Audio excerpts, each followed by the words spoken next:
৫ আগস্টের ছাত্র জনতার বিপ্লবের পর দেশবাসী স্বপ্ন দেখেছিল একটি নতুন বাংলাদেশের। অন্তর্বর্তী সরকারের অর্থ উপদেষ্টা ও বাংলাদেশ ব্যাংকের গভর্নর কঠোর হুঁশিয়ারি দিয়েছিলেন, ঋণ খেলাপিরা কোনোভাবেই জনপ্রতিনিধি হতে পারবে না। কিন্তু বাস্তবতা সম্পূর্ণ ভিন্ন। আইনের মারপ্যাচ আর উচ্চ আদালতের স্টে অর্ডার নিয়ে আগামী 12ই ফেব্রুয়ারি নির্বাচনের চূড়ান্ত লড়াইয়ে টিকে গেছেন অন্তত ৪৫ জন ঋণ খেলাপি। সবচেয়ে আতঙ্কের বিষয় হলো, এই তালিকায় থাকা হেভিওয়েট প্রার্থীদের ঋণের পরিমাণ শত কোটি টাকা থেকে হাজার কোটি টাকা পর্যন্ত। আইন তাদের সুযোগ দিলেও প্রশ্ন জাগছে, বিশাল এই ঋণের বোঝা মাথায় নিয়ে তারা কিভাবে জনসেবা করবেন। ছাত্র জনতার আন্দোলনের ১.৫ বছর পর দেশে হতে যাচ্ছে স্বপ্নের ত্রয়োদশ জাতীয় সংসদ নির্বাচন। আশা ছিল ব্যাংক লুটেরা বা ঋণ খেলাপিদের জন্য নির্বাচনের দরজা চিরতরে বন্ধ হবে। গণপ্রতিনিধিত্ব আদেশ বা আরপিওতে কড়াকড়িও ছিল, কিন্তু ফাঁকফোকর দিয়ে বেরিয়ে গেছেন রাঘব বোয়ালরা। বাংলাদেশ ব্যাংকের সিআইবি রিপোর্টে নাম থাকা সত্ত্বেও মনোনয়নপত্র জমার আগেই ৩১ জন প্রার্থী উচ্চ আদালত থেকে স্থগিতাদেশ নিয়ে আসেন। অর্থাৎ খাতায় কলমে তারা ঋণ খেলাপি হলেও আদালতের রায়ে তারা এখন বৈধ প্রার্থী। এদের মধ্যে অনেকেই অন্যের ঋণের গ্যারান্টি হয়েও ফেসেছেন, আবার অনেকেই ইচ্ছাকৃত খেলাপি।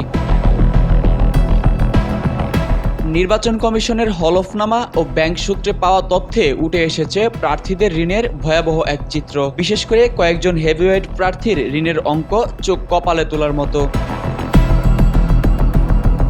তালিকায় সবার উপরে আলোচনায় আছেন চট্টগ্রাম ৪ আসনের প্রার্থী ও ব্যবসায়ী আসলাম চৌধুরী। তার ও তার প্রতিষ্ঠানের নামে বিভিন্ন ব্যাংকে ঋণের পরিমাণ প্রায় ১৭০০ কোটি টাকা।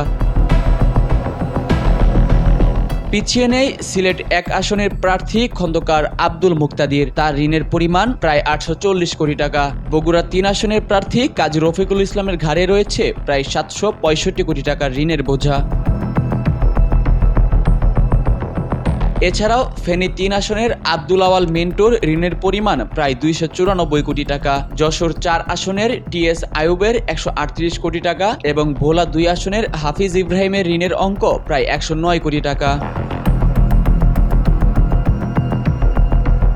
হাজার কোটি টাকা ঋণের বোঝা মাথায় নিয়ে আসা এসব প্রার্থীদের আটকানোর সাধ্য যেন নির্বাচন কমিশনেরও নেই। শুনানিকালে খোদ নির্বাচন কমিশনারদের কণ্ঠে ঝরে পড়েছে অসহায়ত্ব। নির্বাচন কমিশনার আবুল ফজল মোহাম্মদ সানাউল্লাহ স্বীকার করেছেন, মনে কষ্ট নিয়েই তারা এসব ঋণ খেলাপিদের ছাড় দিয়েছেন। অন্যদিকে চট্টগ্রাম ৪ আসনের প্রার্থী আসলাম চৌধুরীর মনোনয়ন বৈধ ঘোষণার সময় নির্বাচন কমিশনার আব্দুল রহমান এল মাসুদ প্রার্থীকে অদ্ভুত এক অনুরোধ করেন। তিনি বলেছিলেন, মনোনয়ন বৈধ করলাম, কিন্তু ব্যাংকের টাকাটা দিয়ে দিয়েন।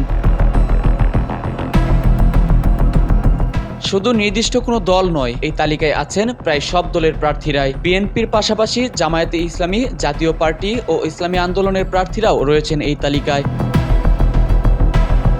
যশোর ২ আসনের জামায়াত প্রার্থী মোহাম্মদ মোসলেউদ্দিন ফরিদ ক্রেডিট কার্ডের ঋণ পরিশোধ করে শেষ মুহূর্তে প্রার্থিতা ফিরে পেয়েছেন।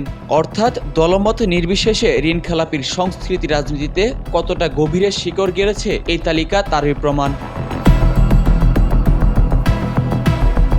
বিশ্লেষকরা মনে করছেন, বিষয়টি কেবল আইনি বৈধতার নয়, বরং নৈতিকতার। জাতীয় নাগরিক পার্টি সহ সচেতন মহল আশঙ্কা করছে, হাজার কোটি টাকার ঋণ নিয়ে যারা সংসদে যাচ্ছেন, নির্বাচিত হয়ে ক্ষমতার দাপট দেখিয়ে তারা হয়তো নিজেদের ঋণ মওকুফ করবেন, আর সেই দায় চাপবে সাধারণ আমানতকারীদের ওপর।